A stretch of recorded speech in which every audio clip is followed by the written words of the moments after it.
भोग भूमि है। मृत्युलोक है, मृत्युलोक में भारत भूमि भगवत प्राप्ति का परम धर्म स्थल है।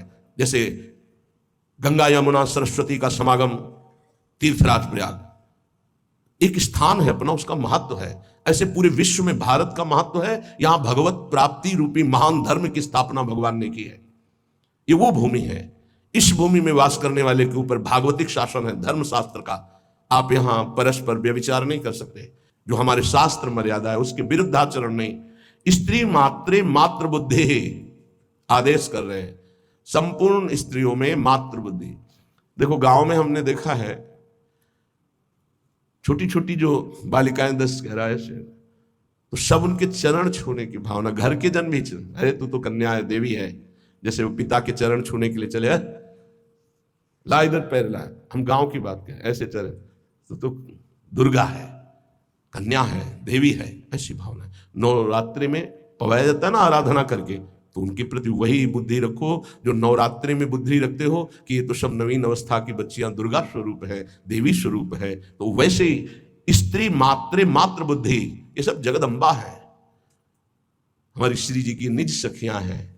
इनके चरणों में वंदना करे तो प्रिया जो से प्रेम हो जाएगा, और इनके प्रति दोष भाव करे तो नरक की प्राप्ति होगी। ऐसे ही स्त्री शरीर को चाहिए पुरुष शरीर के प्रति भगवत भाव रखना। गोस्वामी तुलसीदास जी ने लिखा है, मध्यम परपति देखई कैसे, भ्राता पिता पुत्र निज जैसे। अपने बराबर का देखा तो जैसे हमारा भाई हो तो कैसा हमारा भाव रहेगा, छोटा देखा तो पुत्र हो तो कैसा भाव रहेगा, और पिता के समान जो वयोवृद्ध बड़े हैं उनके प्रति पूज्य भाव रहता है। तो माता बहनें कैसे पुरुष को देखती हैं, भ्राता पिता पुत्र निज जैसे। और पुरुष कैसे देखते हैं, बोले जननी समझाने पर नारी। जो बड़ी माता बहनें वो साक्षात माँ है, जो छोटी हो साक्षात दुर्गा है, नवीन कन्या रूप, उनके चरण स्पर्श करे। जहां पाणी ग्रहण है वहां अर्धांगिनी भाव। स्त्री मातृ बुद्धि समस्त चराचर जगत की, ये प्रेम प्राप्ति के लिए आदेश दे रहे श्रीपाद। स्थिर चर निखिल प्राणीश उपास्य बुद्धि, चाहे जड़ हो चाहे चैतन्य हो, उसमें गौर से देखो राधा वल्लभ लाल जी की भावना करते हुए। तो राधा वल्लभ लाल जी दिखा देंगे, कह रहे स्थिर चर निखिल प्राण उपास्य बुद्धि। ये क्रूरापि पापिनो न च सताम संभाष्य दृश्याश्च ये सर्वान वस्तुतया निरीक्ष परम स्वाराध्य बुद्धिर्मम। मेरे आराध्य देव चर चर में विराजमान है। बाह्या से सार्थ लाभेश्वपि, कह रहे कि सांसारिक जितने भी लाभ हैं ये सब धोखे के हैं। समझना है, केवल समझना है, कर्तव्य पालन करना है, पर यह समझना है कि ये कोई लाभ नहीं है, धोखे का लाभ है। 1 अरब रुपया बैंक में जमा है आपके पास, बढ़िया मकान बना है, पूरे जीवन भर मेहनत की, खूब छल कपट जैसे भी बना, सब व्यवस्था कर ली। अब मरने का समय आ रहा है, अब वो कब आएगा ये तो पता नहीं, किसी का कभी भी आ सकता है, जवानी में आ सकता है, बुढ़ापे में आ सकता है, बाल्यावस्था में। यहां जो कह रहे हैं कि बाह्या से सार्थ लाभेश्वपि, जितने भी सांसारिक लाभ है वो सब बेकार हैं, बाह्य हैं। कैसे बेकार हैं, हमारे तो इतने बैंक में जमा है, इतने मित्र हैं, इतनी फैक्ट्री, ये ठीक है। फाइनल में आओ, अब आपका शरीर छूटने वाला है, अब आपके पास क्या जाएगा, हुआ ना सब बेकार। तो क्या करें, ना कुछ करें, नहीं, अपने कर्तव्य का पालन करो धर्म पूर्वक किया हुआ कर्तव्य तुम्हारी रक्षा करेगा, तुमसे पापाचरण नहीं होने पाएंगे, तुम्हें बचा लेगा। और नाम जब करोगे ये धन तुम्हारे साथ जाएगा। हृदय मुखम लानि क्रुद्धा निबुद्धि, कभी भी इन भोगों की हानि हो जाने पर मुख म्लान करके उदास निराश मत हो, क्योंकि ये कोई लाभ नहीं था जिसे तुम हानि मान रहे हो कि वो वस्तु नष्ट हो गई, धन नष्ट हो गया, हमें तो सबने छोड़ दिया, हमारा तो उपहास करते। कुछ नहीं, ये लाभ ही नहीं था। यदि नाम जप कर रहे हो तो भगवान तुम्हारे हैं, तो तुम्हें शोक कैसे आ सकता है, ना। यहां मना कर रहे, हृदय मुख म्लानि निकृद्धा निबुद्धि, अय बुद्धिहीन, किसी भी हानि में तो उदास मत हो। ये कोई हानि है, तो बोले हानि फिर किसे कहते, बोले हानि हरिवंश के नाम अंतर परे। अगर आप राधा राधा जप रहे हो, कृष्ण कृष्ण जप रहे हो, श्री हरिवंश राधा वल्लभ श्री हरिवंश, कोई भी हानि हो गई, उदास होने की जरूरत नहीं है। मेरे स्वामी ने 1 सेकेंड में पलक झपकते अनंत ब्रह्मांड रच दिए, वो जब जैसा चाहेंगे कर देंगे, जोई जोई प्यारो करे, सोई मोई भावे। मुझे निराश या मुख म्लान करने की जरूरत नहीं। देह स्त्री वित्र पुत्रादिषु नहीं, बहुत पवित्र बात करें, देह तुम्हारी और स्त्री और पुत्र और वित्त अर्थात धन पुत्र स्त्री शरीर ये तुम्हारा नो, ये नहीं है तुम्हारा, नहीं। कैसे नहीं है? तो सब फाइनल में आओ। ये शरीर जाएगा तुम्हारे साथ? नहीं। पत्नी नहीं, पुत्र नहीं, बैंक बैलेंस नहीं। तो कह रहे देह स्त्री वित्त पुत्र आदेश नहीं। इसलिए ममधीर मित्र बुद्धि, अपनी बुद्धि को बचाओ, इनसे ममता ना होने पावे, इनमें भगवत भाव करो। स्वशत्रुष पीड़ायाम समन्तात, कोई कितनी भी पीड़ा दे उससे दुश्मनी ना होने पावे। क्यों? क्योंकि मुझे भगवत प्राप्ति करनी है ना। और भगवत प्राप्ति उसी को होती विश्व में जिसका एक भी दुश्मन नहीं होता। ध्यान दो, ये जन्म बहुत दुर्लभ है। कितना एक एक बात को एकदम अलग अलग करके बता रहे हैं। तुम्हारे पास धन है, स्त्री है, पुत्र है, मकान है, बड़े मित्र हैं, फाइनल में तुम्हारे पास कुछ नहीं है। राधा राधा नाम जप करो, है, अब तुम्हारे पास है, नाम जप है। साधु संग, हाँ ये तुम्हारे पास है। वाणी गायन, हाँ ये ठीक है। दूसरों की परोपकार भरी सेवा, हाँ है तुम्हारे पास संपत्ति है, ये जाएगी आपके साथ। मम धी, धी माने बुद्धि, मम माने मेरा। इनको कभी मेरे भाव से स्वीकार मत करो कि मेरी पत्नी, मेरा पुत्र, मेरा धन, मेरा मकान। तुम्हारा शरीर भी तुम्हारा नहीं है, ये छूट जाएंगे यही। तो क्या भाव करें इनसे? भगवत भाव। इनमें जो पावर है वो सब में भगवान बैठे हैं, ऐसा भाव करोगे तो ये भाव तुम्हारा उद्धार कर देगा, संसार में फंसने नहीं देगा। और स्वशत्रुष पीड़ायाम समन्तात, शत्रु भाव रखकर कोई हमसे कितनी भी हमें पीड़ा दे, हमको उससे शत्रु भाव नहीं होने देना, क्योंकि मुझे भगवत प्राप्ति करनी है। अगर एक से भी शत्रु भाव हो गया तो भगवत प्राप्ति में बाधा पड़ जाएगी। ये पक्की बात है। अगर कोई तुमसे दुश्मनी करता है, यद्यपि बहुत कठिन है कि वो सामने से कटु वचन बोले, हम हाथ जोड़ के निकलना पड़ेगा, क्योंकि तुम्हें महान पद में जाना है, तो हाथ जोड़ना पड़ेगा तुम्हें। देखो यहां भी किसी पद में अगर जाना होता है तो हाथ जोड़ने पड़ते, नहीं पड़ते? गांव का प्रधान बनना है ना, तो पूरे गांव के घरों में जाते हैं। वैसे तो कभी रामकृष्ण हरि नहीं बोलते, पर वैसे जब वोट का समय आता है तो भैया राम, ऐसे हाथ जोड़ते ना। फिर और बड़े बड़े पद, और ये तो परम पद है, इसमें पूरे विश्व का वोट चाहिए।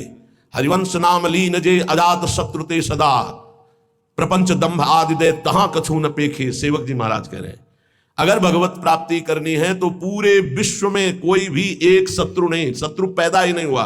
अजात शत्रु भक्त होता है, उसका शत्रु ही नहीं, तो क्या उसकी दुश्मनी या कोई उससे द्वेष नहीं करता, कोई उसको गाली नहीं देता, कोई अपमान नहीं करता? नहीं होता, रोज होता है। पर उनमें भगवत भाव किया जाता है, मेरे प्रभु क्यों वो तो ऐसी बात कर रहा है, ऐसी चेष्टा कर रहा है, ऐसे ऐसे नहीं। 100 रूप में प्रभु आकर के, सैकड़ों रूप में प्रणाम करके सम्मान बढ़ा रहे, तो 2-4 रूप में आकर उसका बैलेंस ठीक कर रहे हैं। बड़े कृपालु हैं।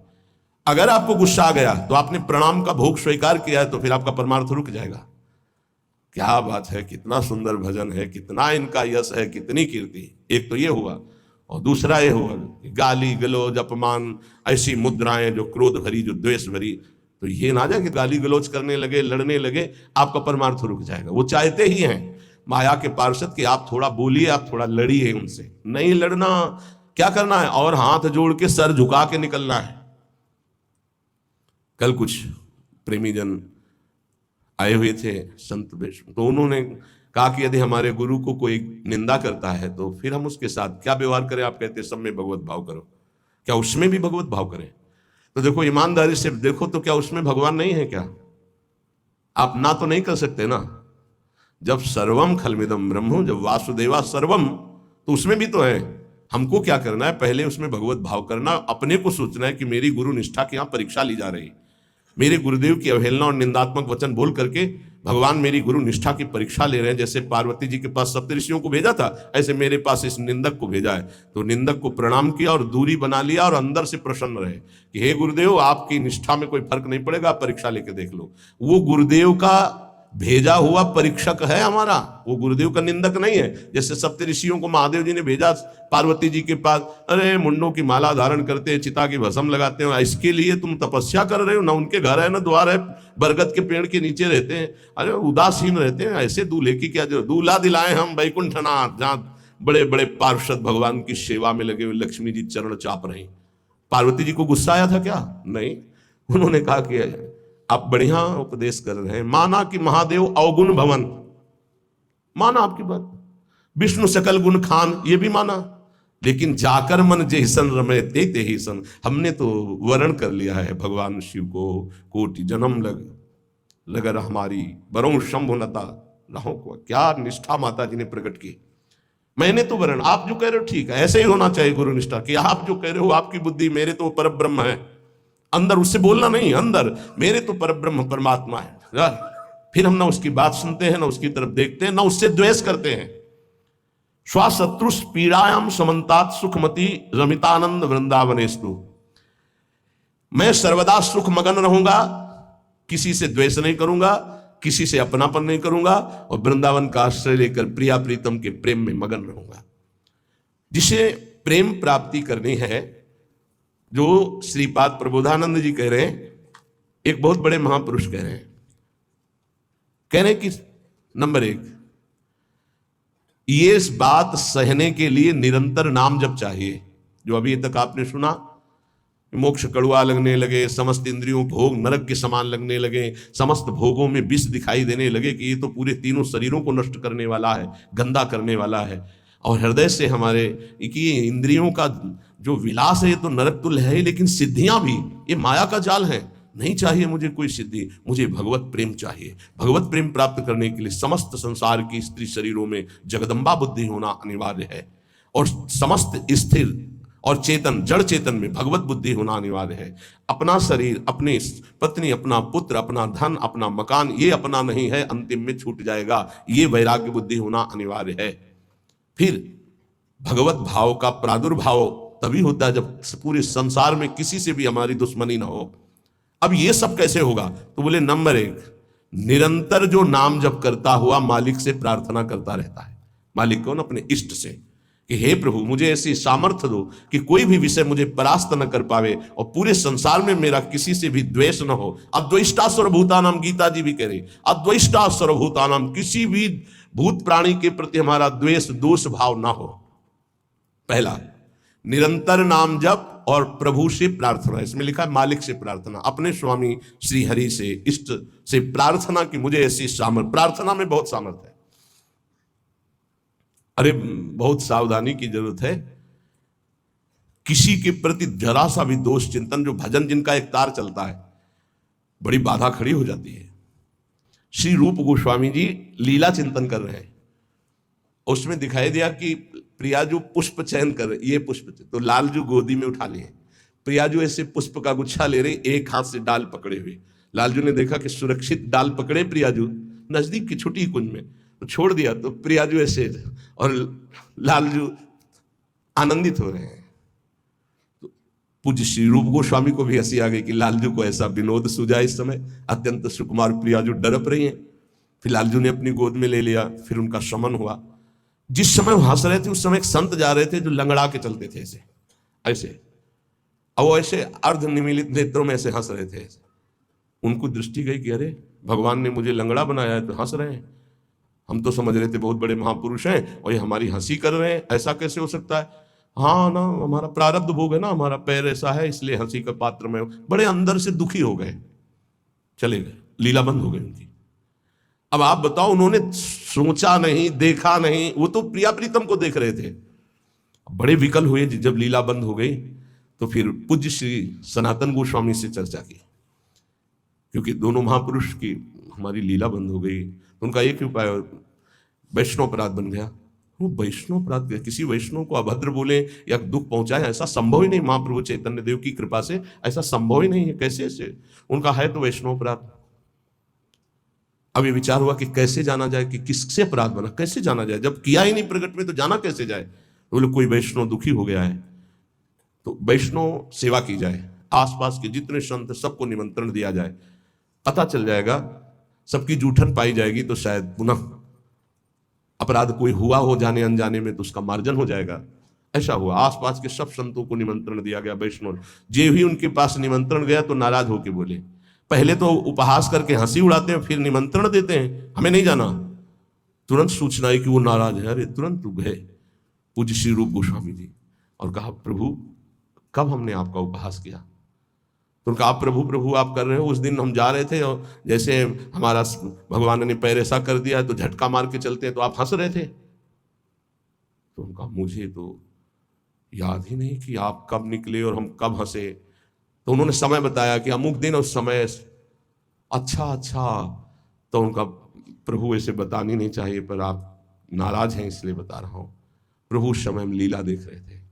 प्रिया जो पुष्प चयन करने की, तो लाल जो गोद में उठा के वो पूरी घटना बताई और कहा अगर ऐसा भाव में हम हंस रहे तो आप उसी समय निकल रहे होंगे, आपको ऐसा लगा, तो प्रभु आपके लिए नहीं था, आप क्षमा कीजिए। वो तो प्रियाला तो वो चरणों में गिरे जो दूसरे वैष्णव थे और कहा अरे आप जैसे महापुरुषों के प्रति हमारा दोष भाव बन गया, क्षमा करो। वो राजी, तत्काल लीला प्रारंभ हो गई, तत्काल।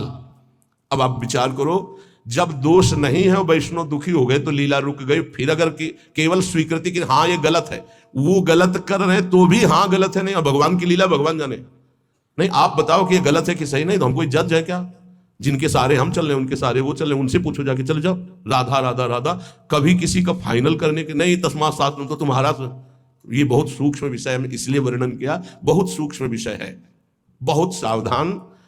नाम जापक भगवत प्रेम प्राप्ति के लिए इतनी सामर्थ्य जो अभी पीछे चर्चा हुई, उसके लिए निरंतर नाम जप, प्रभु से प्रार्थना कि किसी भी के प्रति हमारा तनिक भी दोष भाव न बनने पावे। प्रभु से प्रार्थना, वही सबके हृदय में बैठे हुए, वही आपको ऐसी सामर्थ्य देंगे। क्योंकि सृष्टि में आपके प्रति प्रतिकूल व्यवहार होगा, आपका उपहास करेंगे, आपके नाना प्रकार के कटु वचन बोलेंगे, आपको सह जाना है, उनके प्रति कटु वचन नहीं करना, दोष भाव नहीं करना, नहीं अपनी भगवत प्राप्ति में बाधा आ जाएगी। ये सूक्ष्म विषय सब कोई नहीं समझ पाएगा, लेकिन उपासक जो भगवत प्राप्ति करना चाहते हैं, अपना भजन बचाना चाहते हैं, वो इस बात को अच्छे से पकड़े। दूसरा, जो दिनचर्या दी गई है उसमें आलस्य ना होना, भगवत प्रेम प्राप्ति या ऊंचाई पर चढ़ने के लिए जो दिनचर्या है, हमको ये नहीं देखना है कि अमुक साधक आता है कि नहीं आता है, अमुक नहीं आता तो हम भी नहीं आते हैं, ऐसा नहीं।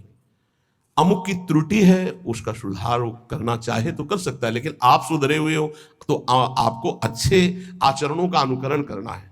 आपको ऐसे आचरण नहीं करने हैं जिनसे हमारी दिनचर्या बाधित हो जाए। एक चीज और ध्यान रखना है, इसको बहुत विस्तृत रूप से समझा इसलिए रहे कि एक दिनचर्या है जिसके पास सेवा नहीं, गुरु सेवा, और एक दिनचर्या है जो गुरुजनों की सेवा में रहते हैं। उनसे हो सकता है जो भागवतिक दिनचर्या का आदेश दिया गया है वो ना हो, तो उनको असंतुष्ट नहीं होना, क्योंकि वो गुरु सेवा में है। सारी दिनचर्या का फल जो है वो गुरु प्रसन्नता है। तो अगर वो गुरु सेवा में, जैसे हमारी श्री जी की भोग सेवा में है, अब प्रातः बाल भोग से लेकर के शयन तक कितने भोग श्री जी को लगते हैं, अब उनमें उनको हो कि हमारी दिनचर्या तो नहीं। अब जैसे जो और हैं सेवा में है बहुत से, कोई किसी सेवा में कोई किसी सेवा में, अब उनकी दिनचर्या वो माला लेके नहीं बैठेंगे। थोड़ी थोड़ी देर में जो दिनचर्याएं हैं, जो सेवाएं हैं, तो उनको इस बात का पश्चाताप नहीं करना कि मेरी दिनचर्या नहीं चल रही। वो तुम्हारी दिनचर्या गुरु प्रसन्नता के अंतर्गत है, उसमें नहीं सोच। और ये नहीं सोचना कि अब हम सेवा कर रहे हैं तो हमारा वो भजन तो हो नहीं रहा जो दूसरे माला से कर रहे हैं, तो पता नहीं मेरी गति क्या होगी। ये नहीं सोच। गुरु सेवा का एक प्रताप है, ये भी ध्यान रखना। जैसे मान लो कोई शरीर के वस्त्र धो रहा है, कोई ऐसी सेवाएं कर रहा है, वो नाना प्रकार की सेवाएं हैं जिनमें उनको समय ही नहीं मिल रहा कि वो बैठ करके पद गायन करे, वो 11 माला 41 माला वो संख्या पूरी करे। अच्छा, सेवाओं में लगा है तो उसका मन लगा है, अब उसका मन कहाँ लगा है? ये वस्त्र गुरु जी का है, ये गुरु जी के लिए जल है, ये उसका चिंतन हो रहा। ध्यान मूलम गुरु मूर्ति, पूजा मूलम गुरु पदम, मंत्र मूलम गुरु वाक्य, मोक्ष मूलम गुरु कृपा। क्योंकि कई साधक ऐसे हैं जो फिर उनको पश्चाताप होगा कि दिनचर्या में बाधा पड़ रही हमारी, तो दिनचर्या की चर्चा हुई थी। नहीं, जिनको सेवा मिली हुई है उन।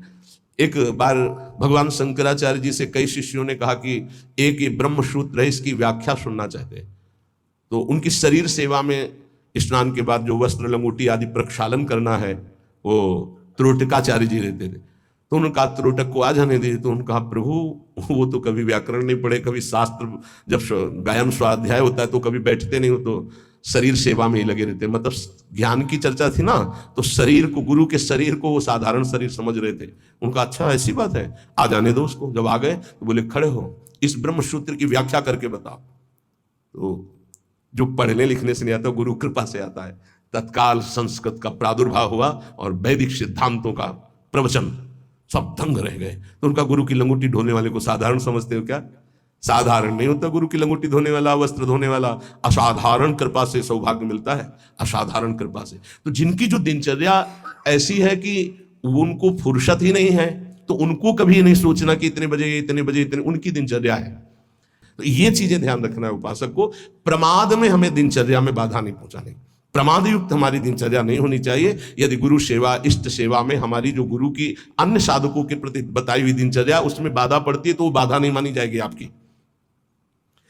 दूसरा जो अभी वर्णन किया, गुरु प्रदत्त दिनचर्या में बाधा नहीं होनी चाहिए। बहुत बड़ी चीज है गुरु प्रदत्त दिनचर्या, बहुत बड़ी वस्तु है, बहुत बड़ी वस्तु। गुरु सेवा मिल गई तो लाडली जो अधीन हो गई पक्का। तीसरा, कुसंग से दूर रहना, ये बहुत जरूरी है, बहुत जरूरी है। रावण लंका में रहता था, लंका समुद्र के किनारे थी, समुद्र निर्दोष था, पर ऐसे दोषी का संग समीपता होने के कारण समुद्र को बांध लिया गया, समुद्र बांधा गया। जिसकी मर्यादा अपार है उसे मर्यादा पुरुषोत्तम ने बांध दिया। किस लिए बांधा गया था? क्योंकि रावण का पड़ोसी था। रावण का पड़ोसी होने के कारण समुद्र को बांध दिया गया। जो रही मुत्तम प्रकृति का कर सकत कुसंग, चंदन विष व्यापत नहीं लपटे रहत भुजंग।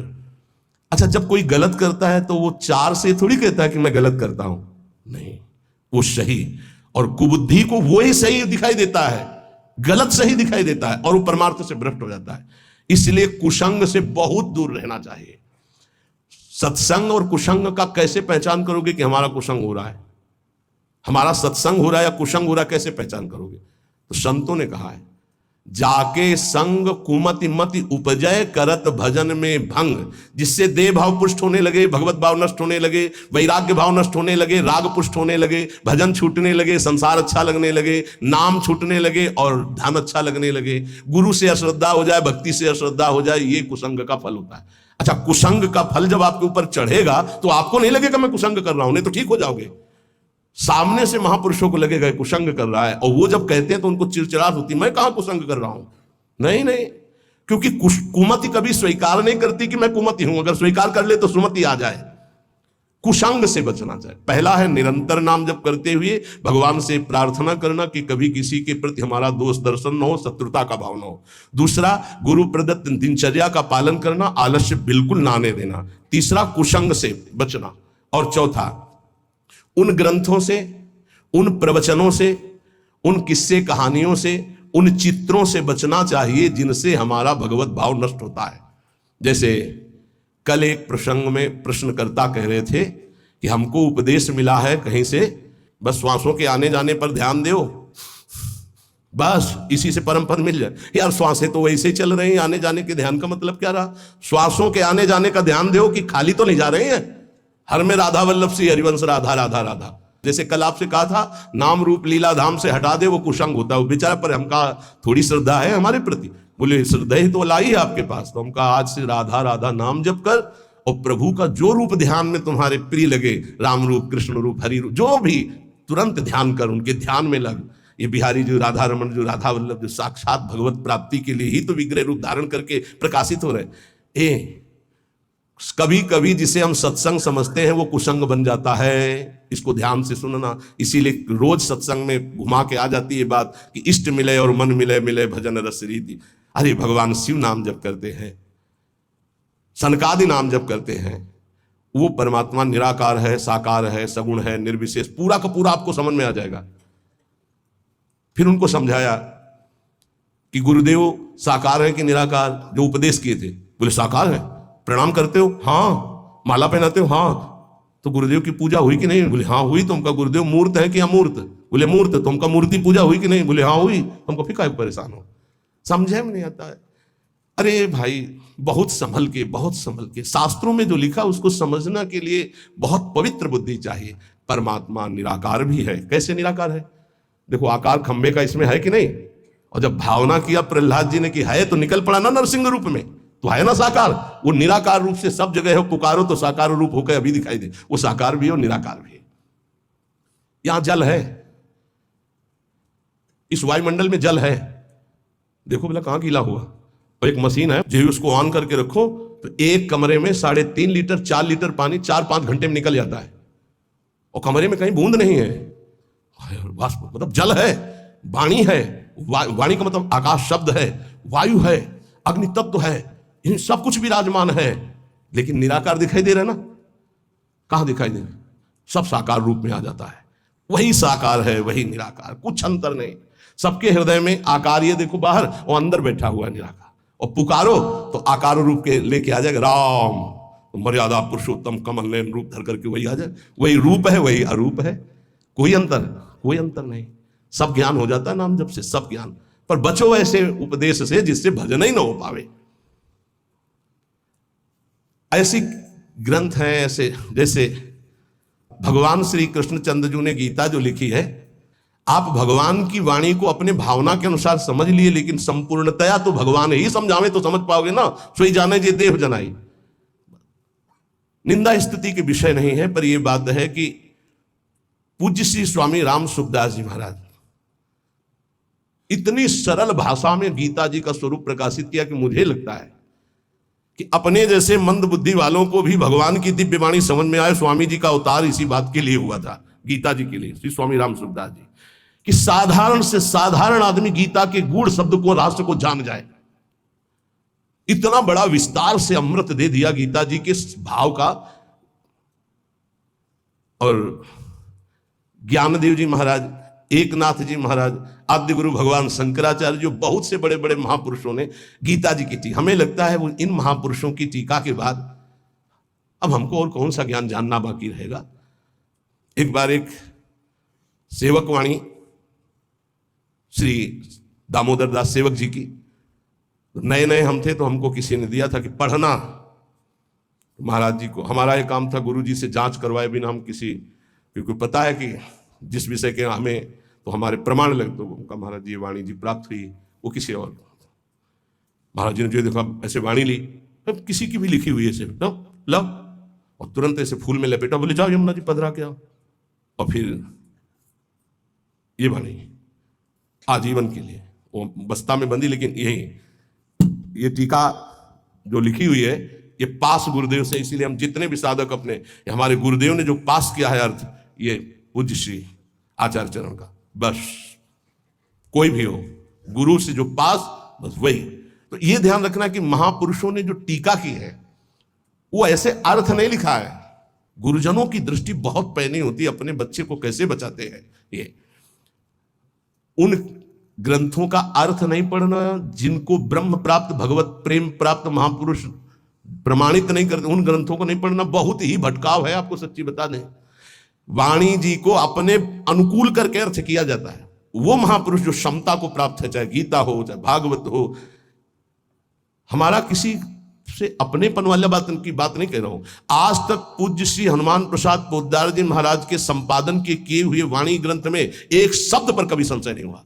आज तक पूज्यपाद उड़िया बाबा के उपदेश में कभी एक शब्द पर संशय नहीं हुआ। पूज्य श्री स्वामी राम सुखदास जी महाराज के एक शब्द पर संशय नहीं हुआ। जैसे पूज्य स्वामी जी का एक छोटी सी पत्रिका निकली थी ग्रंथ में, गुरु के बिना मुक्ति। स्वामी जी ने जो कहा उसके अंतर की बात समझ लो। स्वामी जी ने के पास इतनी शिकायतें पहुंची, रोना धोना और बड़ा विचित्र कोटि का उस समय जिनके प्रति शिकायत हुई थी, तब स्वामी जी ने सभा में कहा था कि तुम जो सुन रहे हो, ये जगत गुरु श्री कृष्ण की वाणी सुन रहे हो, इसको मानो, इसी से तुम्हें परम पद मिल जाएगा। ऐसे बनाने की जरूरत नहीं है जहां ऐसे शिकायतें आ रही। स्वामी जी किस लक्ष्य को लेकर बोले थे? स्वामी जी किसी संप्रदायवाद को नहीं काटे, स्वामी जी किसी गुरु परंपरा को नहीं काटे। स्वामी जी के शब्द थे उस बनावटीपन के लिए, जो बनावटीपन से ठगा जा रहा है, लोगों के जो चित्तों की श्रद्धाओं का मर्दन किया जा रहा था। जब स्वामी जी के पास शिकायतें पहुंची, तब स्वामी जी ने वो बात कही कि ये जगत गुरु की वाणी है गीता जी, इसको सुनो, स्वीकार करो, जाओ, परम कल्याण ना हो जाए तो बताना, गुरु के बिना मुक्ति। गुरु बनाने की जरूरत नहीं, वचन सुनो, मानो और जाओ। कोई एक शब्द में उसको घसीटो मत इधर उधर, सीधे जिस प्रसंग से महापुरुष बोले उस बात को समझना। तो हमको ऐसे ग्रंथ नहीं पढ़ने, ऐसी किताबें, ऐसे शास्त्रों की व्याख्या, ऐसे किस्सा कहानियां, ऐसे दृश्य, ऐसे चित्र, ये सब ना देखे जो भजन में बहुत बाधक है। पांचवा, किसी भी बहाने से जिसमें महिलाएं नृत्य करती हो वो दृश्य न देखे। भले कीर्तन हो रहा है, भजे भजन हो रहा है, लेकिन जिसमें माताएं बहनें नृत्य कर रही, बैरागी को देखने की जरूरत नहीं है। फिर और नौटंकी तमाशा और सीरियल और वेब सीरीज इनकी तो जरूरत नहीं है, बिल्कुल नहीं। कि खाली समय है, हम बड़ा मोबाइल है स्मार्ट, चाहे जितने स्मार्ट बनो, माया से ज्यादा स्मार्ट नहीं हो, वैसी स्मार्ट गिरी में फंसा देगी तुम्हें, ये सारी स्मार्ट गिरी चली जाएगी। बहुत होश में। चेटक, नाटक, नाच, तमाशा, ये सब परमार्थ के लिए बहुत हानिकारक है। किसी बाहरी साधक से पूछा कि मोबाइल में आप, बोले बस गेम खेल लेते हैं। अरे यार, गेम खेलना है तो नाम का गेम खेलो, मंत्र का गेम खेलो, हाँ, वाणी जी का पूरा गेम खेलो। क्या शुरू करो उल्टा चतुरासी जी, आज वह देखिए तो प्यारी रंग भरी, छाण दे माननी मान मन धरी, वो नागरता की उल्टा गेम खेलो। अभी देखो आंसू आने लगेंगे तो ये गेम खेलोगे। अगला सूत्र प्रेम प्राप्ति के, अपनी निरख परख स्वयं करते हुए गुरुदेव से जांच करा ले।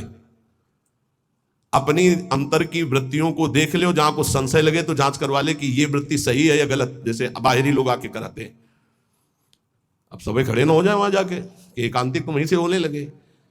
रोज सत्संग में यही तो जांच परख होती कि आप अपनी जांच कर लो। नहीं तो एक बार कहा कि अपनी दिनचर्या बना के आओ, तो इतने कागज आ गए, हम कहा कब तक हम इनको देखेंगे। दिनचर्या जांच, इंद्रियों का जब विषयों के प्रति आक्रमण होता है, एक वेग होता है, एक आकर्षण होता है, एक ऐसा जिसे तुम रोक नहीं सकते, उस समय तुम्हें जरूर संत संग में हो जाना चाहिए। उस समय बुद्धि काम नहीं करेगी। और जिस समय तुम्हारा केवल बुरा चिंतन बन रहा है, ये उस समय की बात है कि आक्रमण हो चुका है, अब तुम बच नहीं सकते। अब इसको संत संग से मिटाओ तुरंत, तुम अकेले नहीं मिटा पाओगे। और अगला जो है वो कह रहे जब तुम्हारा चिंतन गलत हो रहा तो नोच के फेंक दो, मिटा दो उस चिंतन को जो गंदा हो रहा है, नहीं तो आगे फिर वही दशा आ जाएगी। एकांत में इंद्रियां और मन साधक के ऊपर शासन करते हैं। उस समय साधक को अपनी इंद्रिय और मन की रखवाली करना है बस। इसलिए एकांत में भजन बहुत जरूरी है।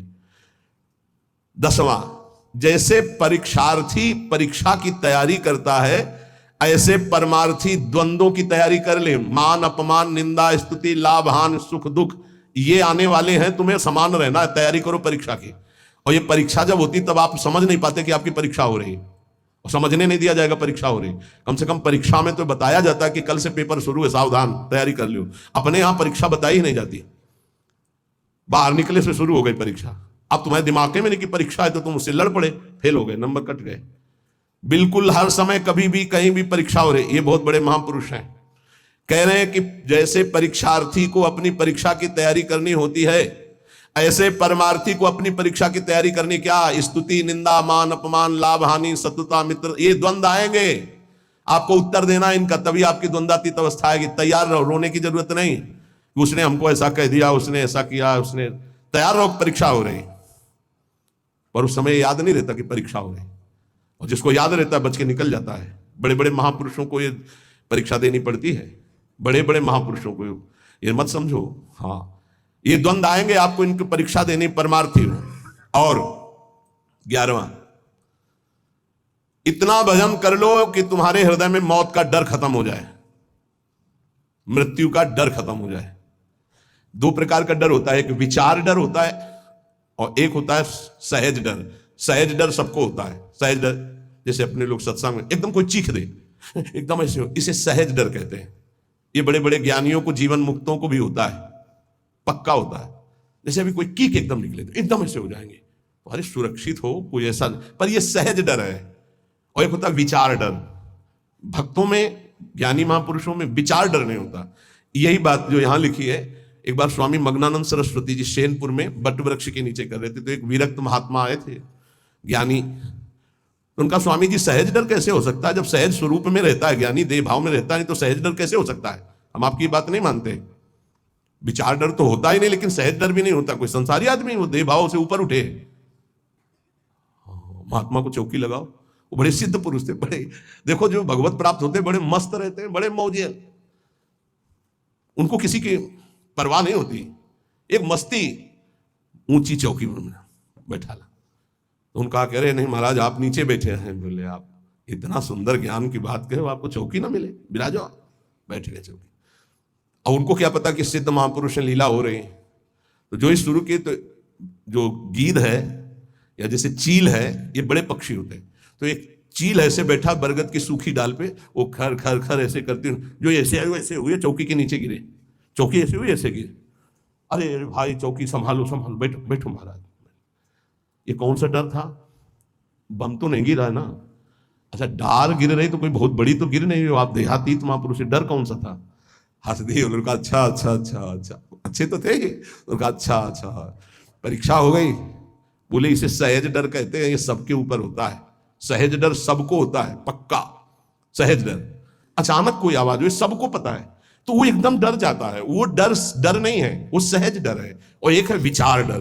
भक्त को विचार डर नहीं होता, तो कह रहे इतना भजन करो कि मृत्यु का डर खत्म हो जाए। खत्म हो गया मृत्यु का डर, मरने से जो डरने का भय है वो खत्म हो जाए, तब जानो कि अब हमारा थोड़ा भजन रंग लाया है। सबसे पहले मृत्यु का भय खत्म हो। देख लो, परख लगाओ मृत्यु का डर कैसे। अगर आज शाम तक डॉक्टर कहे कैंसर हो गया तो कैसा लगेगा? मृत्यु पर अगर विजय प्राप्त करनी है तो मृत्यु को याद रखना पड़ेगा। ये बात ध्यान रखो, जिसने मृत्यु को याद किया वो भगवान से चित्त जोड़ा, और जिसने भगवान से चित्त जोड़ा वो मृत्यु पर विजय प्राप्त कर लिया। मृत्यु ऐसी लग रही है, अब उसका उदाहरण तो कुछ है नहीं, पर ऐसे बता रहे जैसे ब्याह की तैयारी होती तो कैसा होता है, हर दोस्त से हाथ मिलाता है हंसता हुआ, मैं मत फूला घूम रहा है, क्यों? क्योंकि उसका ब्याह होगा। लौकिक उदाहरण परमार्थ में फिट ही नहीं होता, पर वो कुछ फूलन जिसे कहते हैं, उत्साह जिसे कहते हैं, वो ऐसा कुछ समझो जैसे माँ के इकलौते बेटे का ब्याह तय हो गया और बारात की व्यवस्था बिल्कुल फिट तैयारी हो रही, उससे देखो नई साड़ी पहने मार फूली फूली जो घूमती है, नहीं घूमती। इससे असंख्य गुना सुख उस उपासक को होता है जिसको मृत्यु का डर खत्म हो जाता है भजन से। ये ऐसा कि जैसे कि कब वो दिन आएगा जब श्रृंगार करके हम अपनी प्रियाजू के पास होंगे और इस शरीर का व्यवहार खत्म प्रियाजू के पास। धन्य है वो घड़ी जिस दिन प्रियाजू की प्रगट समीपता सेवा की और प्रगट व्यवहार खत्म। इसका ऐसा आनंद होता है जैसे उस माँ को अपने बेटे के ब्याह में, उस बेटे को अपनी पत्नी के मिलन की चाह में जो सुख की एक फूलन होती है, वो तो एक प्राकृतिक है। इससे अनंत गुना फूलन उपासक के हृदय में होती है इष्ट से मिलने की, मिले हुए भी अनमिल। अब वो जो मिलन होगा वो निरंतर का होगा। इसलिए कितना आनंद। थोड़ी देर सोचो, अभी अभी अभी बात आ जाए कि चलो भाई निकुंज चलो, कौन कौन तैयार होगा? अभी चलने के लिए तत्काल में तैयार वो है जिन्होंने सर्वस्व त्याग करके एकांत में रोया है प्रियाजू के लिए, वो कह देंगे अभी अभी ले चलो इसी क्षण, क्योंकि उनके सिवा मेरा कोई है नहीं और मैं उन्हीं के लिए तड़प रहा हूं या तड़प रही हूं। ये है मृत्यु के डर पर विजय प्राप्त करना। नहीं तो सच्ची कहते हैं कि अगर अभी आ जाए भगवान की, देखो बाहर भी मान राधा केली कुंज के बाहर, चलो बैठो पहले मरो फिर चलो, कौन कौन तैयार होगा? तो बहुत कम तैयार होंगे। असलियत में मृत्यु का डर खत्म हो जाए। देखो हाथ जिसने उठाया हिम्मत से उठाया है और देख लेला। अगर अब डरे तो कच्चे रहोगे, नहीं सच्चे हैं श्री जी के लिए। मुझे श्री जी चाहिए, ये शरीर तो छूटना ही आज नहीं तो कल छूटेगा प्यारे, श्री जी के लिए पक्का। और जिसने हाथ उठाया है बस हिम्मत रखना, चलोगे साथ ही। देखो एक प्रेमानंद ऐसे यहां सोफा में बैठा है और एक प्रेमानंद तुम्हारे दिमाग में बैठा है, देख लो। तुम्हारे दिमाग वाला प्रेमानंद तभी मुक्त होगा जब तुमको मुक्त कर देगा, ये बात पकड़ लेना। एक प्रेमानंद ये बैठा है जो तुमको सोफा में दिखाई दे रहा है, और एक प्रेमानंद तुम्हारे हृदय में तुम्हारे दिमाग में बैठा है जिसकी बात पर आप चल रहे हो, वो तभी मुक्त होगा जब तुमको मुक्त कर देगा। ये बात ध्यान रखना। सच्चा गुरु कभी अपने को मुक्त नहीं होने देगा जब तक तुम्हें मुक्त नहीं होने देगा। गुरु बंदी बन जाता है शिष्य के हृदय में, जब शिष्य को भगवत प्राप्ति करा देता है तब वो मुक्त होता है। ये गुरु बनना कोई खिलवाड़ नहीं है, गुरु प्रताप से गुरु का। ये जो तुम्हारे हृदय में प्रेमानंद बैठा है, देखो है कि नहीं, तुम्हारे दिमाग में जो है, तुम्हारे हृदय में, वो तुम्हें जीवन मुक्त करने के लिए बंदी बन गया तुम्हारे हृदय में। वो तभी मुक्त होगा जब तुम्हें मुक्त कर देगा। तो जितनी जल्दी तुम मुक्त होगे उतनी जल्दी वो मुक्त होगा। वो गुरु मोक्ष स्वीकार नहीं करता, पहले शिष्य का। कौन सा गुरु? ध्यान रखना, जो तुम्हारे हृदय में बैठा हुआ। ये हम जानते हो किसकी बात कर रहे हैं? श्री ज्ञानदेव जी की, श्री एकनाथ जी की। इन बड़े बड़े महापुरुषों के वचनों में जो स्वाध्याय पूर्व में किया था तभी पकड़ा था कि गुरुदेव शिष्य के हृदय में तब तक बंदी बन के रहते हैं जब तक उसका परम कल्याण नहीं कर देते। तो मृत्यु का डर खत्म हो जाए तो जान लो कि अब हम निकुंज में इतना भी डर नहीं है, इतना कि यार शरीर छूटेगा, शरीर का डर नहीं। डर एक है हमारे अंदर, वो हमने फिर बताया था कि कभी कोई ऐसी बात ना हो कि धाम से बाहर हो जाऊं या प्यारी जू को भूल जाऊं, बस यही एक डर है और कोई डर नहीं है। और इसी डर के लिए आचार्य और गुरु से भीख मांगते रहते, याचना करते रहते। हम सब जिस समय संध्या आरती होती है तो एक दोबारे कहते, बिसरी हो ना बिसारी हो, यही दान मुहि देहु, श्री हरिवंश के लाडिले मोहि अपनी करि ले। कभी मैं आपको भूलूं नहीं, और आप भी कभी कभी याद कर लें कि मेरी दासी है, मेरा निज जन है। बस यही अपने लोग संध्या आरती में रोज प्रार्थना करते हैं, बिसरी हो ना बिसारी हो यही दान दे। पहला, निरंतर नाम जप, प्रभु से प्रार्थना करना कि किसी के प्रति हमारा दोष दर्शन हो। दूसरा, अपने गुरु प्रदत्त नित्य दिनचर्या को यथावत करना, आलस्य प्रमाद न करना। तीसरा, कुसंग से दूर रहना। चौथा, बुरी किताबें, किस्सा, कहानियां या ऐसी टीकाएं न पढ़ना जो हमारे अंदर भ्रम पैदा कर दें। पांचवा, नाच तमाशा, चेटक, नाटक, चित्र और ऐसे दृश्य, ऐसे सीरीज आदि ना देखे जिससे हमारा मन विषयों में चला जाए। छठवां, अपनी निरख परख करके गुरुदेव से अपनी जांच कराते रहना। सातवां, इंद्रियों को जब देखे कि ये बुरे आक्रमण में बिल्कुल अब फंसा ही देंगी तो तत्काल किसी संत का आश्रय ले तुरंत, क्योंकि उस समय तुम्हारा विचार तुम पर हावी है, अब कोई महापुरुष ही तुम्हें बचा सकता है। उस समय जैसे आप संत के संग में नहीं हो तो आप सत्संग शुरू कर दो और बड़े ध्यान से सुनने लगो तो शायद आपकी बुद्धि बच जाए। नहीं, कोई सत्संगी हो तो उसके समीप चले जाओ और उससे वार्ता करने लगो। आपका मन बटना चाहिए, उस समय एकांत नहीं होना चाहिए। आठवां, जब बुरा चिंतन उठे, इसमें जो शब्द है उसे नोच कर निकाल के फेंक दो, उसका अस्तित्व मत रखो। नवा, एकांत में विशेष मन और इंद्रियां हावी होती हैं, इसलिए साधक को एकांत में बहुत सावधानी पूर्वक भगवत चिंतन करना चाहिए। दसवां, जैसे विद्यार्थी की परीक्षा की तैयारी होती है, ऐसे परमार्थी को अपने हर समय ध्यान रखना कि तुम्हारी कभी भी परीक्षा हो सकती है और हमको उत्तीर्ण होना। जब उत्तीर्ण होगे तो भक्ति की भूमिकाएं या ज्ञान की भूमिकाएं जागृत होने लगेंगी। 11वां, मौत का डर खत्म हो जाना चाहिए। भजन के प्रताप से मृत्यु का डर खत्म हो जाना चाहिए। शेष चर्चा के श्री राधा वल्लभ लाल की। राधा वल्लभ श्री हरिवंश, राधा वल्लभ श्री हरिवंश। वृंदावनेश्वरी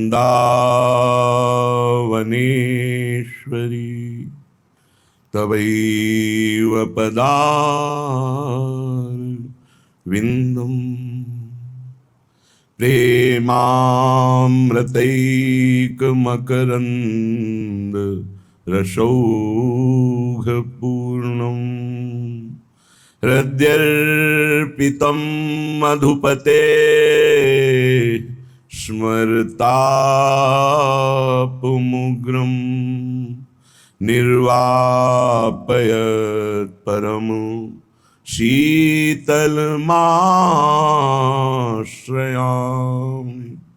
परम शीतलमाश्रयामि।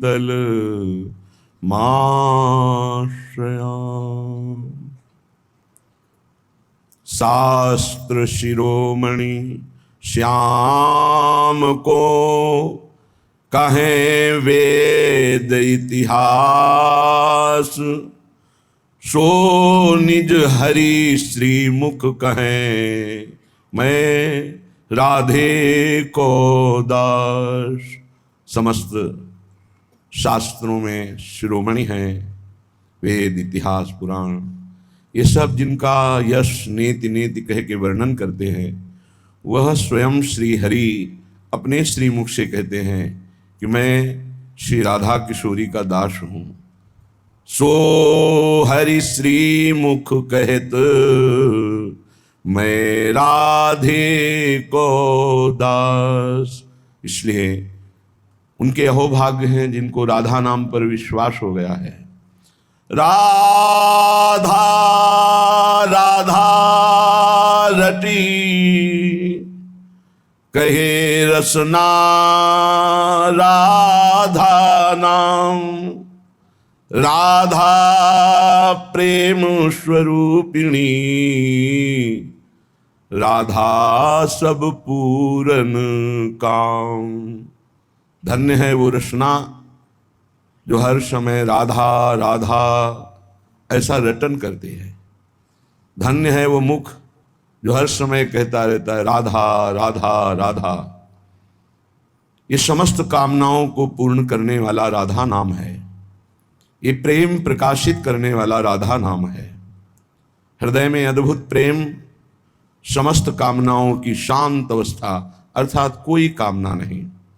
राधा प्रेम हुलासिनी, राधा प्रेम निवास, राधा प्रेम स्वरूपिणी, राधा प्रेम प्रकाश। जो राधा राधा रटते हैं उनके हृदय में एक अलौकिक उल्लास बना रहता है, आनंद बना रहता है। श्री राधा नाम प्रेम का मूल है, इसमें प्रेम विराजमान है, सुधा रसम प्रेमामृत रस विराजमान है। जो राधा नाम रटता है तो प्रेम स्वरूपिणी स्वामिनी जी का उसे साक्षात्कार होता है और उसका भी रूप प्रेम में हो जाता है। राधा प्रेम प्रदायिका, राधा सब सुख धाम, राधा प्रेम बढ़ावनी, राधा अति अभिराम। राधा प्रेम भरी है, राधा प्रेम प्रभाव, राधा प्रेम बहावनी, राधा प्रेम स्वभाव। जो राधा राधा ऐसा रटते हैं तो धर्म अर्थ काम मोक्ष ये सब लघु लगने लगते हैं, ऐसे प्रेम का हृदय में प्रादुर्भाव होता है। राधा नाम सब सुखों का धाम है। राधा नाम अत्यंत शोभा में नवनिभृत निकुंज में विराजमान श्री युगल सरकार इनका साक्षात्कार कराता है। नव निकुंज अभिराम श्याम संग नीको बन्यो समान। ऐसे अति अभिराम युगल सरकार जो नवनिभृत निकुंज में विराजमान, ये राधा नाम उनका साक्षात्कार कराता है।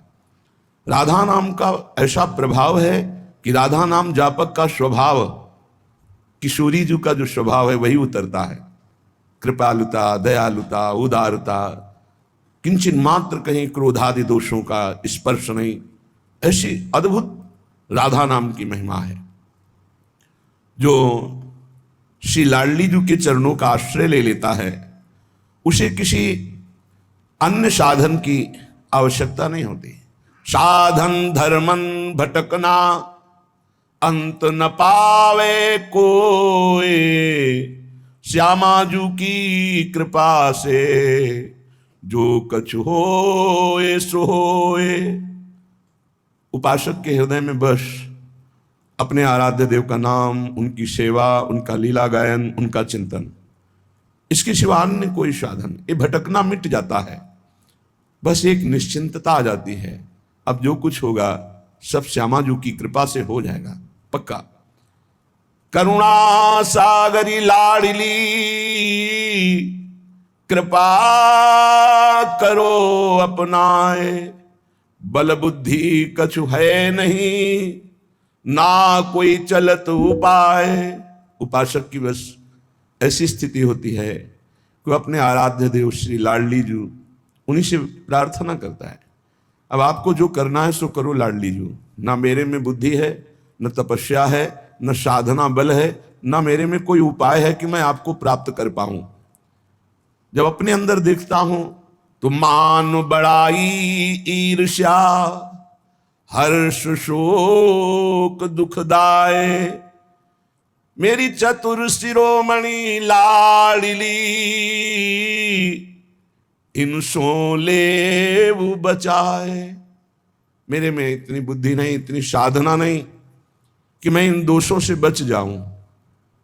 जिन दोषों के रहते हुए कभी भगवत प्राप्ति नहीं हो सकती, वो दोष हमारे अंदर है। मान बड़ाई, दूसरों से ईर्ष्या, अनुकूलता में हर्ष, प्रतिकूलता में शोक, ये सब दुख देने वाले हैं। हे चतुर शिरोमणि मेरी लाडली जू, आप अपनी कृपा कोर से मुझे बचा लो। मुझ में कोई साधना, कोई बुद्धि बल, ज्ञान बल नहीं कि मैं इन दोषों से बच जाऊं। पक्का जिसको यह अभिमान है कि मैं बहुत संयम से चलता हूं, मैं बहुत बुद्धिमान हूं, आगे चलकर पता चल जाएगा कि आप कुछ नहीं हैं, आपके ऊपर केवल लाडली जू की कृपा है। पहले मान लो तो अच्छा है, ठोकर खा के मान लेना, क्योंकि किंचन मात्र कोई भी मान अभिमान मद आदि ये आगे नहीं बढ़ने देता। तो इसका नाश निश्चित है। और वो जब नाश होने की लीला होती है तो बड़ा लंबा समय लग जाता है। जैसे ऑपरेशन हो, महीनों चारपाई पे पड़ा रहे, ऐसे पता नहीं कितने वर्ष लग जाएंगे हमें पुनः अपनी साधन स्थिति में आने में। तो कभी किसी साधना का अभिमान न करे, कभी किसी दोषों पर विजय प्राप्त किया है तो अपने को न समझे, अपने आचार्य गुरु इष्ट कृपा को समझे। हे लाडली, संग दोष व्यापे घने, कासो कहो पुकार, श्यामा प्यारी तुम बिना ये सुनो सब संसार। संग का रंग बहुत जल्दी चढ़ जाता है। प्रियाजू, आपका प्रेमी तो जित संग दोषा होता है, संग का प्रभाव नहीं पड़ता है, वो समस्त संगों पर विजय प्राप्त किए हुए असंग रहता है। पर मेरी ये दशा है, छोटा सा छोटा विषय भी मुझे परास्त कर देता है, अपना प्रभाव दिखा देता है। तो हे मेरी श्यामा प्यारी, तुम्हारे बिना कोई ऐसा नहीं संसार में जो मुझे बचा सके। आपकी कृपा को ही संग दोष से बचा सकती है। मैं जान्यो कछु सूरज है, पर दिन प्रति उर्झत जाए, मैं मेरे बस हूं नहीं, श्यामाजू कहूं सुनाए। मैंने समझा साधन मार्ग में चलते चलते मैं सुलझ गया, पर जब देखता हूं तो उलझा हुआ पाता हूं। हे मेरी लाडली, अब मेरे बस में कुछ नहीं है। हे श्यामाजू, इसीलिए मैं आपको पहले पुकार कर कह रहा हूं कि मेरे ऊपर मान, बड़ाई, ईर्ष्या, हर्ष, शोक, दुख देने वाली ये सब वृत्तियां हैं। संग का बहुत जल्दी रंग चढ़ जाता है। हे लाडली, मैं समझ रहा था मैं सुलझ गया, लेकिन अभी नहीं सुलझा, अभी तो उलझा हुआ हूं, इसलिए पूरी अपनी बात आपके सामने रख दी। अब आप संभालो। मन बुद्धि ये थिर नहीं, ही ये भरी भंगार, श्री श्यामा करुणामयी, दृष्टि नेक निहार। अंदर किसका भरोसा करें? मन बुद्धि का? ये तो बड़े चंचल हैं। एक क्षण में वैराग्यवान होकर आप में लगना चाहते हैं और दूसरे क्षण में ही ये भोगों को स्वीकार कर लेते हैं। प्रियाजू, ये मन बुद्धि का कोई भरोसा नहीं। बस आप अपनी कृपा दृष्टि से देख लो, सब ठीक हो जाएगा। श्यामा प्यारी लाडली, जानती हो सबके भाव, मेरे तो तुम एक हो और न को पाओ। हे श्यामा जू, हे प्यारी जू, आप सबके अंदर की बात जानती हो। आप देख लो, मैं इतना दोषी हूं, पर आपके सिवा हमारा कोई नहीं। आप अंदर से देख लो, ये बहुत जोर की बात है। मेरे तो तुम एक हो और न को पाओ। बस एकमात्र आप। जीत गया उपासक, समस्त दोषों से युक्त होता हुआ भी जीत गया, जिसके हृदय में बात आ गई कि हे प्रिया, जो आपके सिवा हमारा कोई नहीं है।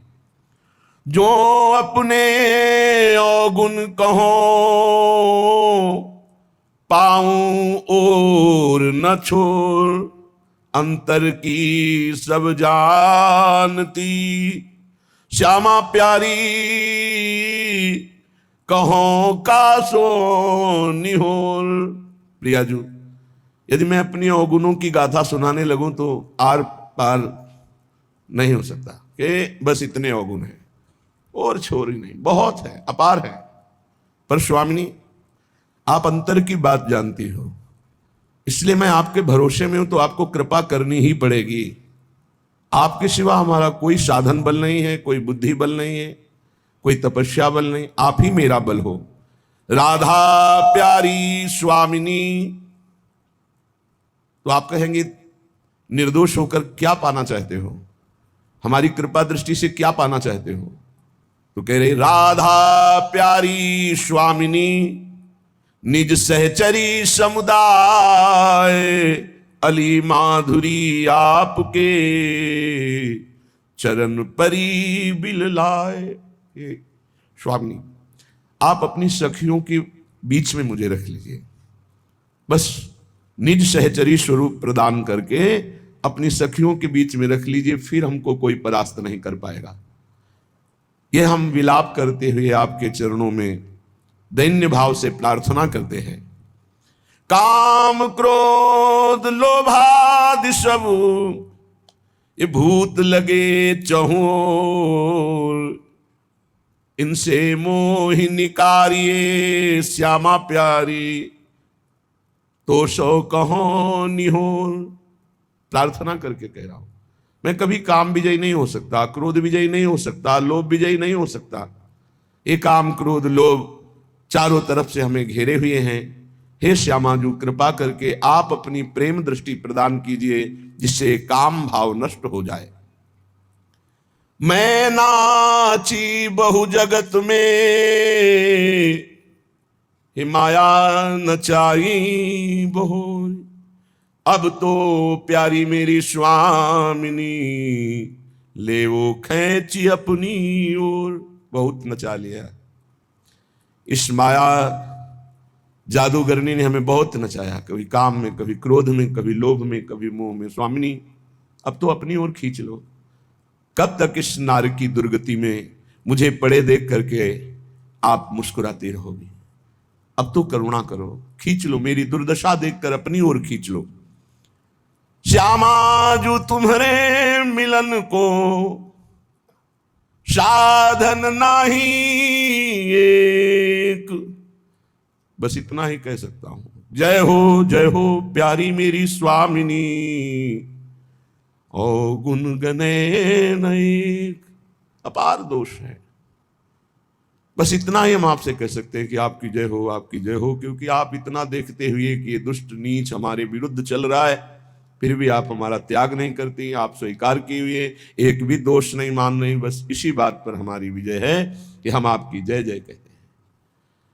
जब तक हृदय में किंचन मात्र ब्रह्मा का रचा हुआ कोई सुख आकर्षण पैदा करता है, तब तक विशुद्ध भक्ति नहीं आई। प्रेम की तो बात जाने दो, ब्रह्मा का रचा हुआ है, लोक लोकांतर का कोई भी सुख।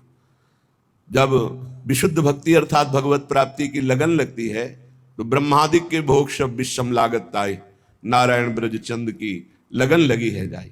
श्रीपाद प्रबोधानंद जी महाराज कह रहे हैं, काम क्रोधात्यंधो लोभ वशोहम वशामि राधाया, केलिवने परमिच्छुर भाव महो नास्ति में लज्जा। बड़ा निर्लज्ज हो गया हूं, मेरे को लज्जा भी नहीं आ रही कि मेरी स्वामिनी ने मुझे कृपा करके अपने महल में रखा, श्रीधाम वृंदावन में, पर मैं अत्यंत नीच निर्लज्ज। दिव्य महल में, वृंदावन धाम में भी वही गंदी बात, काम की बात, क्रोध की बात, वही गंदे आचरण, वही गंदा चिंतन, वही गंदी बातें।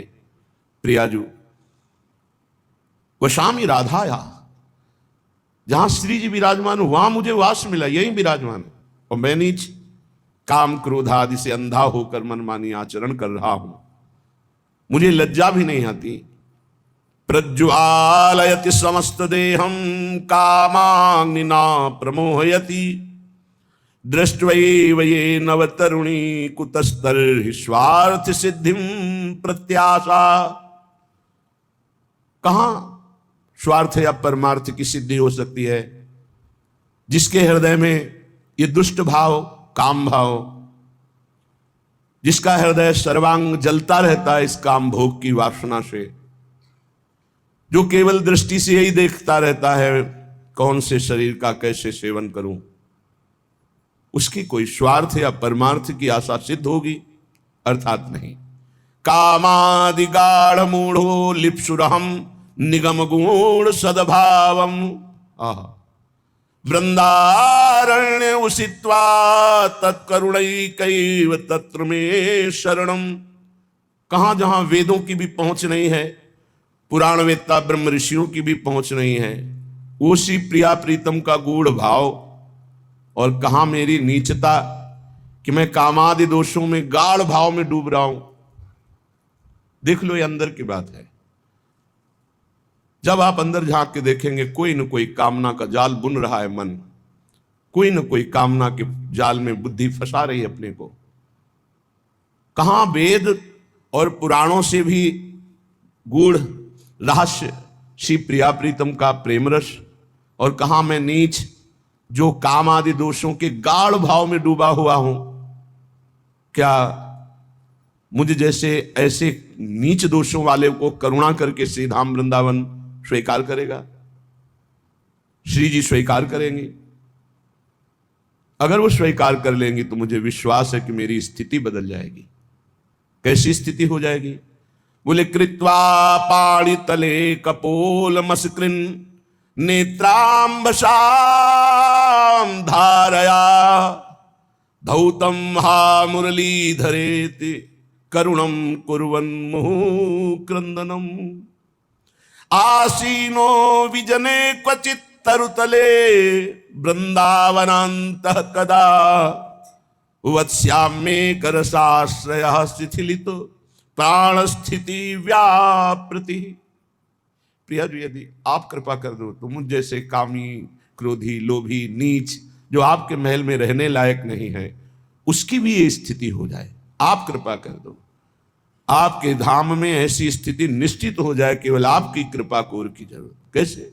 कृत्वा पाणि तले कपोल मस्कृन्ने तामसा धारया। ऐसे हथेली पर कपोल रखे हुए चिंतन में डूबा हुआ उपासक आंखों से नेत्रांबसाम धारया अश्रुधारा निरंतर बहा रहा है। धौतम हा मुरली धरेति करुणम, आंसुओं से कपोल धोता हुआ हा मुरली मनोहर, हा कुंज बिहारी, हा श्याम सुंदर, हा राधा, ऐसा पुकारता हुआ क्रंदन क्रंदन कर रहा, रो रहा है। कैसा हो भाग्य, धन्य भाग जिनको ये बात मिली है जीवन में कि एकांत में बैठकर रोना आ गया प्रियालाल के लिए। धन्याति धन्य। हृदय ऐसा निर्विकार, ऐसा परम पवित्र किसी और साधन से नहीं होता जैसा रोने से होता है। प्रभु की प्राप्ति रुदन से ही होती है। कबीरा हंसना छोड़ दे, रोने से कर प्रीति, बिन रोए किन पाइया, प्रेम प्यारा मीत। ऐसा प्रेमी, ऐसा प्राण प्यारा मीत ये रोने से मिलता है। रुदुषुश्वरम राजन, कृष्ण दर्शन लालसा। बोले हा मुरली धरेति करुणम कुर्वन् मुहुः क्रंदनम। कृपा करो, कृपा करो, हे कुंज बिहारी, हे लाडली, कृपा करो। ऐसे पुकार पुकार कर क्रंदन कर रहा है, जोर जोर से रो रहा है, आंखों से अश्रुधारा बह रही है। ऐसे कपोल अपनी हथेली पर रखे हुए चिंतन परायण, रुदन परायण, क्रंदन परायण। आसीनो विजने क्वचित् तरुतले वृंदावनान्तः कदा। किसी एकांत स्थान में बैठकर, किसी वृक्ष के नीचे या कहीं एकांत में, कोई देख तो नहीं रहा हमारे रुदन को, फिर चिल्ला चिल्ला कर। कभी तो ऐसा है, श्री जी से प्रार्थना करो, कभी ऐसा है कि एकांत में रुदन हो, एकांत में बैठकर हाय हाय मच जाए, कैसे मिलोगे, कैसे मिलोगे प्रभु, कैसे करुणा करो। बस वो उसको एक ही बल रहता है, कृपा करो, कृपा करो। और ये आता है सब साधनों से परास्त हो जाने पर। गोपीजनों ने जब प्रभु अंतर्धान हो गए, वैसे अंतर्धान ना होते, एक बार करुणा कर दी तो अंतर्धान होने की जरूरत क्या थी। पर एक सौभाग्य मद उदय हो गया कि त्रिभुवन में समस्त सुंदरी स्त्रियों से मैं परम सौभाग्यवती हूं, क्योंकि मेरा प्रीतम श्याम सुंदर मेरे इशारे से मेरे साथ खेल रहा है।